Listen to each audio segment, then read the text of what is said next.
everybody. Welcome to another edition of Let's Talk Ghosts. And we've got a couple things to talk about today. Have you heard the latest update to the Conjuring House? No, I haven't. I just got this yesterday.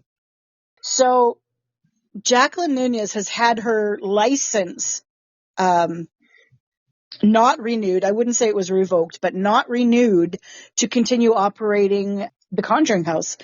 Now she has what is called she's got what's called an entertainment license, which allows people to come and book, because they consider that entertainment, right? So that's people that can come and book for the tours and all that stuff. But in one of the investigations that I guess the I can't remember what it's called. It's the labor board or whatever that they're called there. They're doing some investigation because of complaints from Brian. And I don't know if anybody else has complained that's worked there, but because he didn't get his pay and stuff, he lodged a complaint.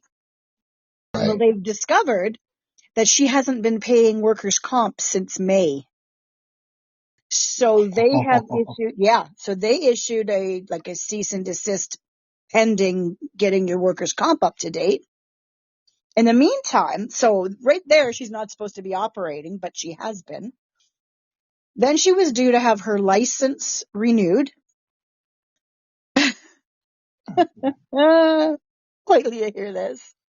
She's crazy. Well, we knew this, but the way it is in Rhode Island is you have to not just apply to the town, but there's a few other people that have to sign off on it. One of them being the police department, the sheriff's department. And so she sent the application in and it was denied by the sheriff because with the application, she sent in this 7-page essay about how Jacqueline Marie Nunez, is saving humanity by having her place open. Yeah, she's saving humanity. And it's the most unhinged bunch of stuff that I didn't read the entire thing because the whole thing wasn't available, but excerpts were. And it's like this whole bunch of word salad, which means absolutely nothing. But she's saving. Yeah, so they declined it. All she had to do was fill out the paperwork and send it off. Probably would have been accepted. But no, she has to go on this unhinged thing. And so now, they are shut down, apparently. If she is still functioning, which it sounds like she might be or whatever. But this is interesting. Since May, when she had no workers' comp, she could be fined $1,000 a day for the whole time she operated without workers' comp, which by now is almost $1 million. Wow. This woman, it's crazy. I don't understand why her family isn't getting involved and saying, hey, we need to do some competency thing here. She's obviously got something going on with her. She's obviously mentally, she's got some mental health issues. Why isn't anybody stepping in and doing something? I don't know. Maybe, she's not in danger of hurting herself at the moment. But who's to say that she might not snap in a second, and that's possible. She's got people coming through, like this one fellow that I've heard stories about, Scott something or other. He and his girlfriend or wife went to the Conjuring House and they're only there a couple of hours, and basically she kicked them out because they had bad intentions. You heard that one, right? Yeah. So these people, drove 1,200 miles, which is far, because I don't know what that is in kilometers, but it's far, and haven't got their money back, even though she said that they'd get their money back.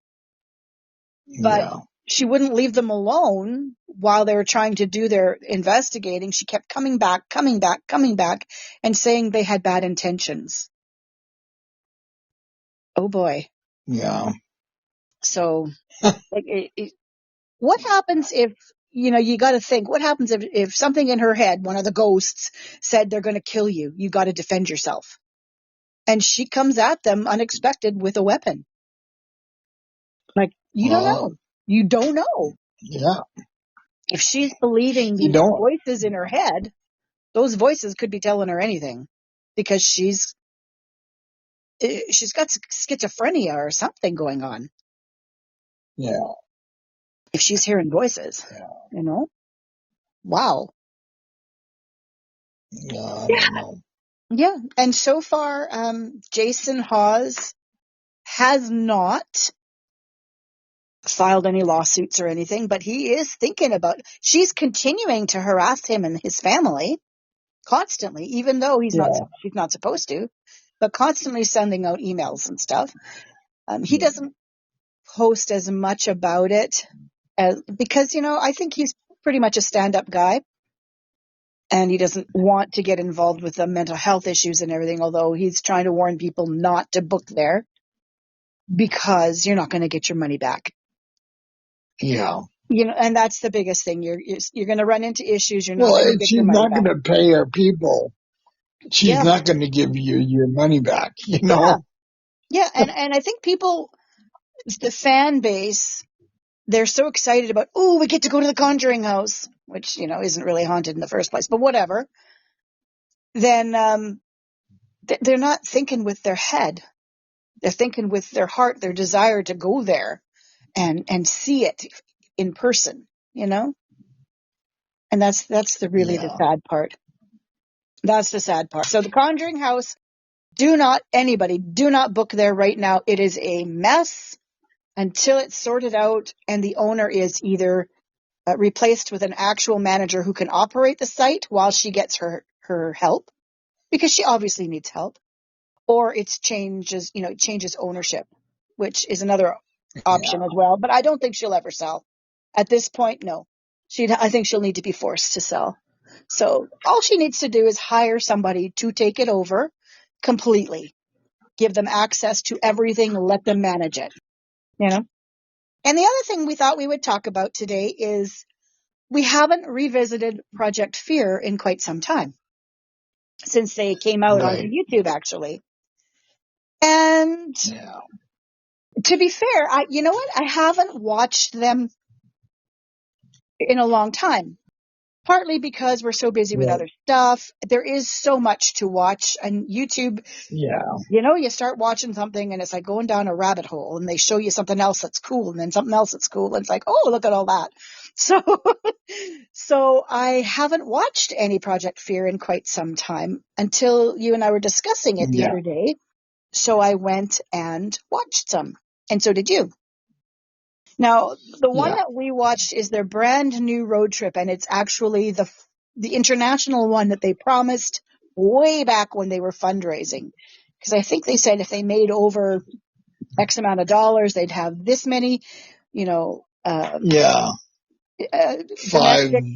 domestic road trips, and then one international one. Well, we're finally at the international one, and it's the first one, and it's called "We Investigated a Haunted Castle in England," and in brackets, scary. And this is the Oxford Castle. This is the Oxford Castle and Prison. This is one that Chelsea picked out. Right. Now, one thing that I don't know if they paid attention to is the issue of noise contamination. Oxford is a very cramped sort of county area where everything is close together, including this castle and prison. It is now a historical site, so people go and visit it and stuff. It's right in the heart of the town. Oxford grew out of the castle, it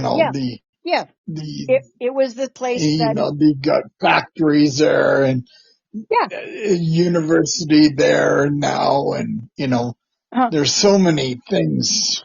Yeah, because it was the building, the fortress that defended everything, so it was there, and then of course it built up around.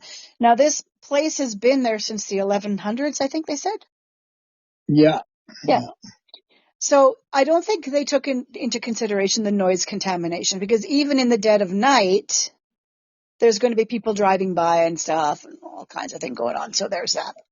But people coming from the pubs and oh, for sure. And you know how people are when they're drunk, they're screaming and carrying on. Yeah. Huh? Well, did you hear that scream? Yeah, really? It's not a drunk ghost. yeah, It's just a drunk. But anyway, first of all, it takes 18 minutes to get to the investigation. Now, this is an hour long, and of course, it's a two-parter because I always do them in two parts now. But for the first hour, like the first investigation, 18 minutes of bullshit. There's all this yelling and talking at the top, you know, the height of their voices and stupidity. And one of the things that I detested the most is they get off the plane. Of course, they're, oh, we're on the plane. Yeah, okay, whatever. They get off the plane at Heathrow, and Alex looks at the camera and goes, "Why does everybody here sound like James Bond?" What? Oh, Jesus, dumbass. You're in frickin' England, you butthead. Oh. Yeah. And James Bond was British. So come on, use your head. That was the dumbest thing I'd ever heard. And then they're in two cars, acting like complete retards. And you get Tanner and Dakota. They're in I think Dakota's driving and Tanner's beside, or is it the other way around? It doesn't matter. No, Anyway, they the start doing this fake British accent that sounds like they got rocks in their mouth, marbles in their mouth. It's so bad that to me, it's disrespectful, but their fake accent is so bad that they have to put it in words, like type it in words underneath so that people know what they're saying. I just found that so awful. And this stupidity shit is only, I thought maybe, you know, after the first road trip, or maybe even two, it would get better. Because, you know, at first they're so excited that people are supporting them and they can still do what they want to do. So really excited and everything. But no, it's continuing on. Now, maybe we are not their demographic anymore. Maybe they're catering to young people who love that crap.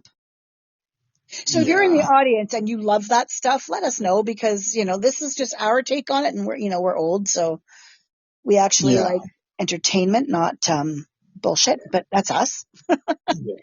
Well, I don't like anyone screaming at me, and it's, you know, it's unnecessary.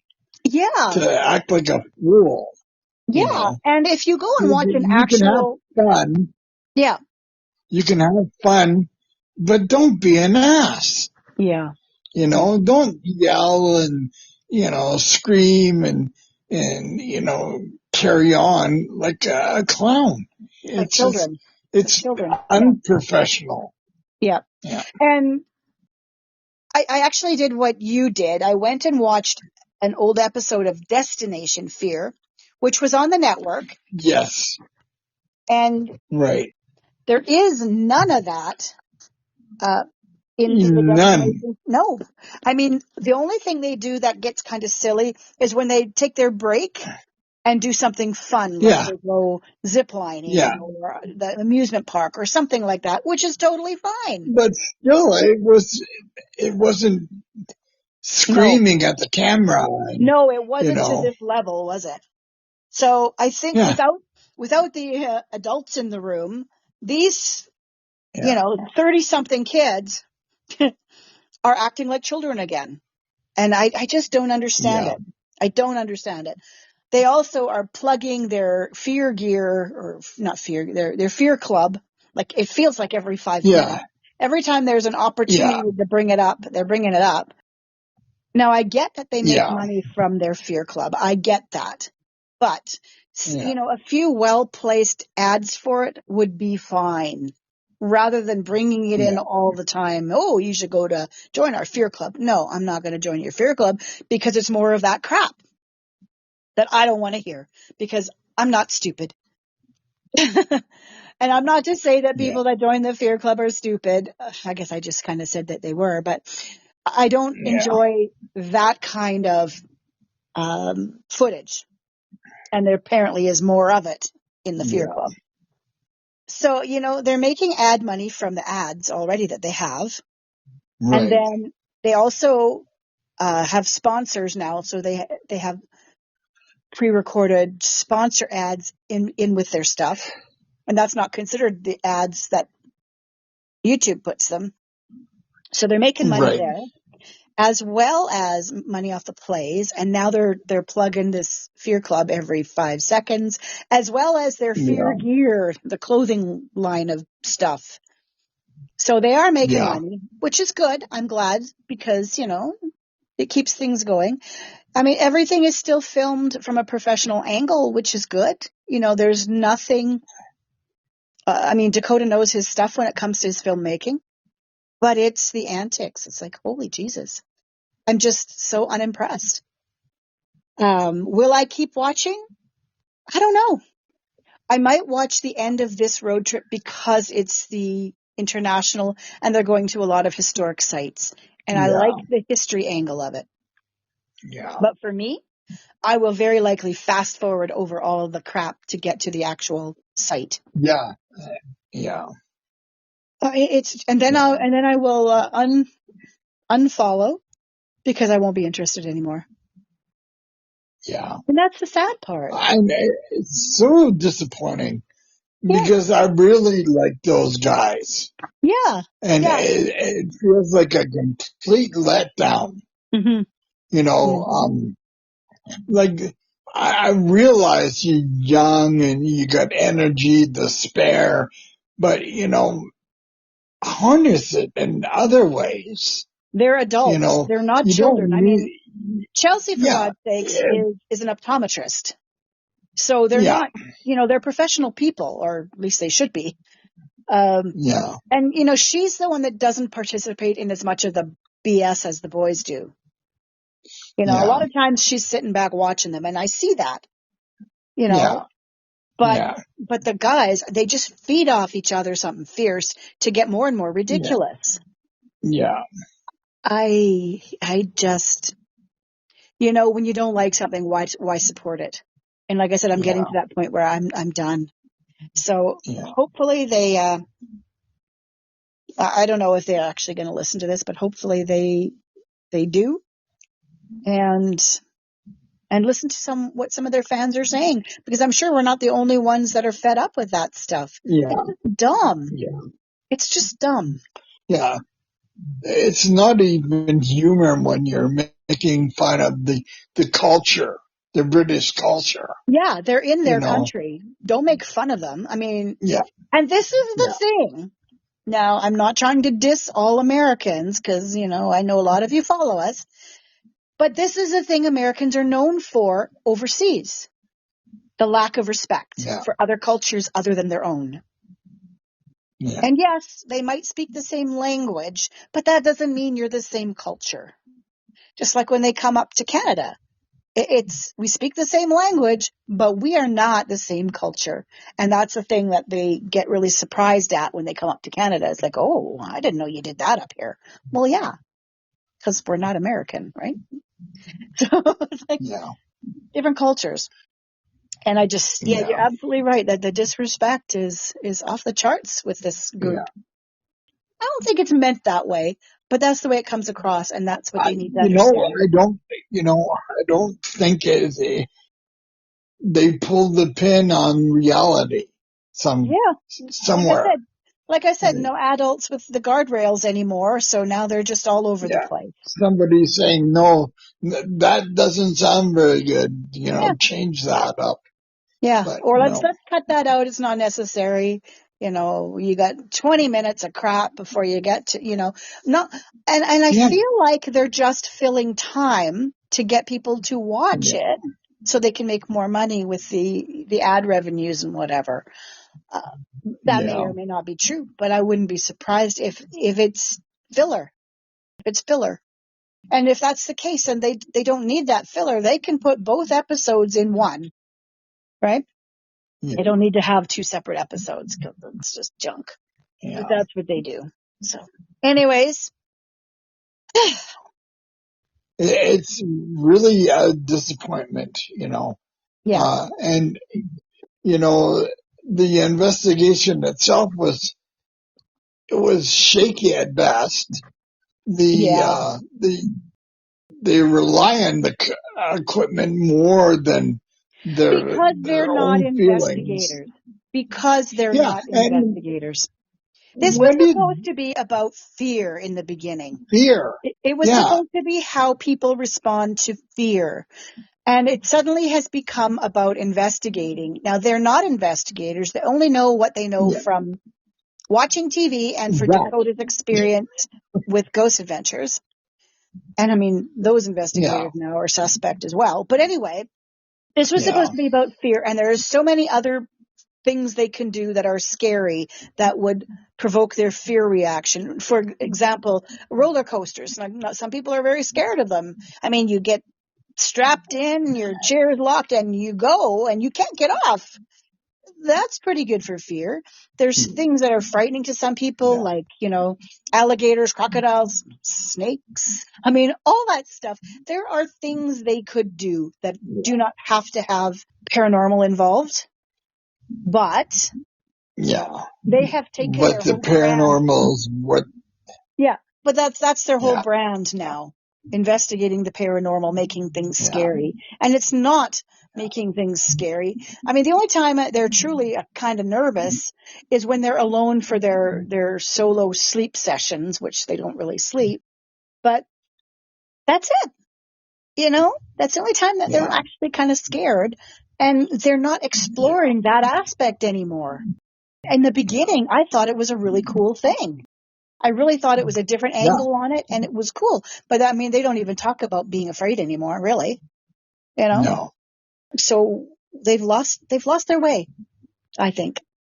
Especially since now they're working on their own.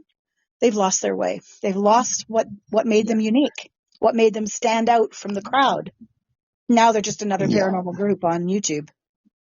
Yeah, and using it's so scary, or demons, and in the title. Fuck off with all that fucking catch, But that's how people. Stuff. That's how they're hoping to get. I just don't like it. I know, but that's how they're hoping to get it picked up in the search engines. So. Yeah. But I really feel like they've lost their way. Their mandate was about fear, and it is gone. It doesn't matter anymore. It doesn't, and that's the sad part. Anyway, folks, that's what we have to think about today.